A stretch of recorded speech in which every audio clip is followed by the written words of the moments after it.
وعلیکم السلام ورحمۃ اللہ وبرکاتہ۔ اللہ رب العالمین آپ کو جزائے خیر عطا فرمائے اور خیر و عافیت میں رکھے۔ آپ کا سوال مزاروں اور قبروں اور ولیوں سے متعلق ہے، ولیوں کی کرامتوں سے متعلق ہے، اور مزاروں پر چادریں چڑھائی جاتی ہیں اور پھول اور گجرے چڑھائے جاتے ہیں۔ اس سلسلے میں بہت ہی لمبا سوال ہے آپ کا، اور مختصر سے وقت میں ان تمام کو بیان کرنا اور اس میں وسیلے کو بھی شامل کرنا اور بھی دشوار ہے۔ میں کوشش کرتا ہوں کہ اللہ رب العالمین مجھے توفیق عطا فرمائے کہ آپ کے تمام سوالات کے جوابات کا خلاصہ پیش کر دوں۔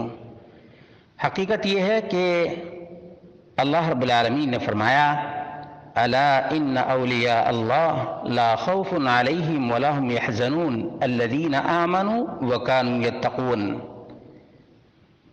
کہ اللہ کے ولیوں کو نہ دنیا میں کوئی رنج و غم ہے اور نہ آخرت میں کوئی خوف اور ڈر ہے۔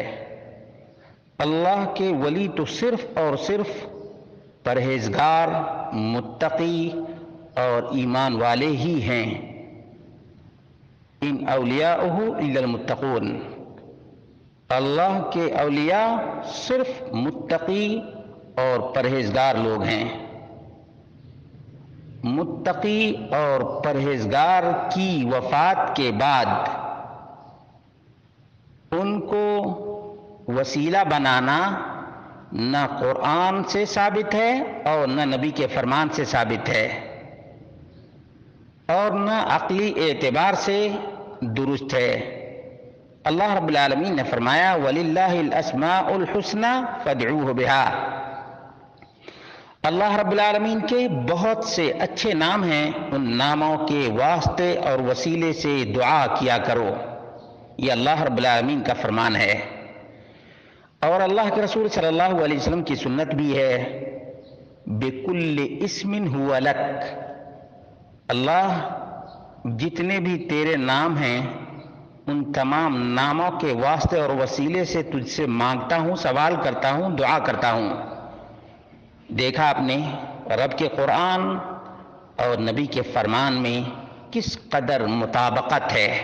یاد رکھیے گا، آپ کا عمل آپ کے لیے وسیلہ ہے، اور اس سلسلے میں اصحاب غار کا واقعہ بہت ہی زیادہ معروف اور مشہور ہے، صحیح بخاری میں مذکور ہے۔ اولیاء کے بارے میں یاد رکھیے گا کہ جب تک کوئی زندہ ہے کوئی نہیں جانتا کہ واقعتاً اور یقیناً یہ اللہ کا ولی ہے، کوئی نہیں جانتا، رب کائنات ہی جانتا ہے، رب کائنات ہی جانتا ہے کہ کون اللہ تبارک و تعالیٰ کا ولی ہے۔ اس لیے یہ کہنا کہ فلاں ولی کی یہ قبر ہے، فلاں ولی کا یہ مزار ہے، یہ سراسر علم غیب کا دعویٰ کرنا ہے، علم غیب کا دعویٰ کرنا ہے، اور علم غیب اللہ رب العالمین کا خاصہ ہے۔ دوسری بات جو بڑی ہی اہم ہے وہ یہ ہے کہ مزار جس کو آپ کہہ رہے ہیں، پختہ قبر بنانا شریعت اسلامیہ میں حرام ہے، شریعت اسلامیہ میں قبر کو پختہ بنانا حرام اور ناجائز ہے، شرک کا وسیلہ ہے، کفر کا ذریعہ ہے، اس لیے قبر کو پختہ نہیں بنانا چاہیے۔ نبی مکرم صلی اللہ علیہ وسلم نے فرمایا قاتل اللہ الیہود والنصارى اتخذوا قبور انبیاء مساجد، اللہ رب العالمین یہود و نصارہ کو غارت کرے، انہوں نے نبیوں کی قبروں کو سجدہ گاہ بنا لیا۔ آج مزاروں پہ سجدہ ریزی ہوتی ہے، جبیں سائی ہوتی ہے، اور ناچ بھانگڑے، ڈانس اور قوالیاں بھی ہوتی ہیں، اور جو آپ نے ذکر کیا کہ چادریں چڑھائی جاتی ہیں، واللہ وتاللہ وباللہ، ان چادروں کے حقدار مردے کے چوکھٹ نہیں، غریب و مسکین کے وہ اجسام ہیں جو ٹھنڈی سے ٹھٹھرتے رہتے ہیں۔ غریب مسکین کو لوگ دے دیں تو اجر و ثواب ہوگا، لیکن قبر پر، مزار پر چادر چڑھانے کا عذاب ہوگا، عذاب۔ فضول خرچی ہے، اسراف ہے، شیطانیت ہے، شیطانی کام ہے۔ اور کرامات اگر کسی کی زندگی میں ہوئے ہیں تو اللہ رب العالمین کا فضل ہے، لیکن بندے کو اللہ رب العالمین سے لو لگانا چاہیے، نہ کہ صاحب کرامات سے مانگنا چاہیے، اس لیے کہ داتا رب کائنات ہے، خالق کائنات ہے۔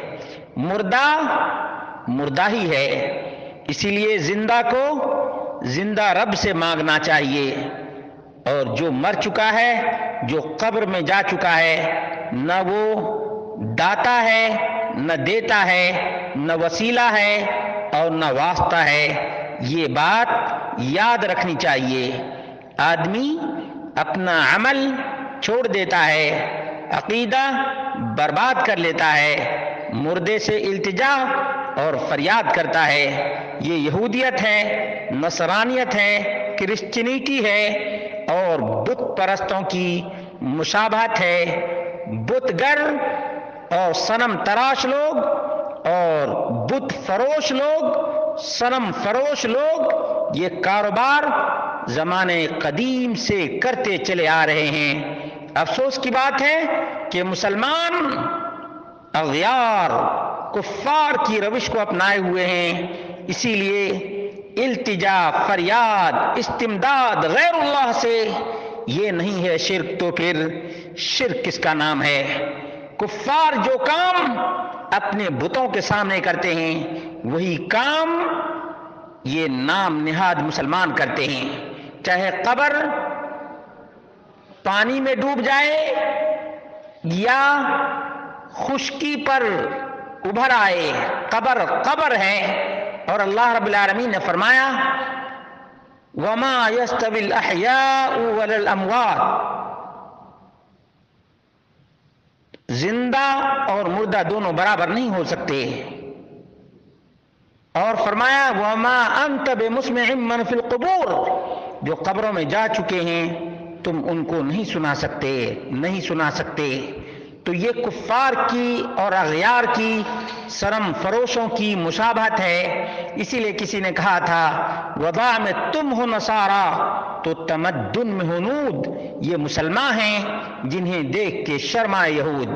مجھے امید ہے کہ آپ کے تمام سوالات کے جوابات ہو گئے ہوں گے۔